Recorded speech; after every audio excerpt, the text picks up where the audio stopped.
on le retrouve depuis 2016 sur les produits alimentaires.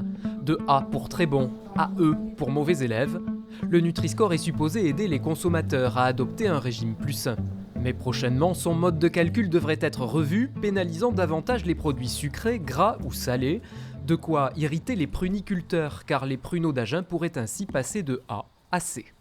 Soi-disant, il a trop de sucre dans le pruneau, alors que ce sont des sucres naturels qui sont concentrés du fait du séchage. Santé publique France veut absolument nous pousser à prendre 5 fruits et légumes par jour au moins.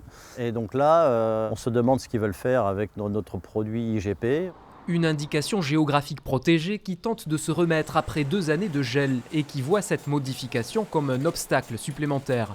Leur crainte, une baisse des ventes, mais aussi un coût pour les marques. Au niveau du changement de tous les emballages, des étiquettes, où on aura des frais de photogravure, des frais de cylindre, tout dépend des sachets, mais ça peut être aux alentours de 3 000 € par référence. L'interprofession a d'ores et déjà écrit au ministère concerné et à Santé publique France qui régule le Nutri-Score. Elle demande qu'une exception soit faite comme pour l'huile d'olive en 2022, car la notation doit être prise avec un peu de recul.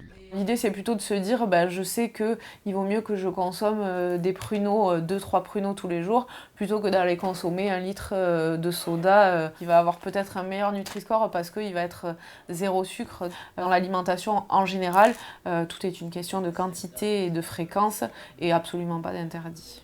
Car avec le nouveau calcul, les pruneaux pourraient être moins bien notés qu'un soda édulcoré. Les pruniculteurs n'excluent pas de retirer le Nutri-Score de leurs emballages, son affichage restant pour l'heure facultatif.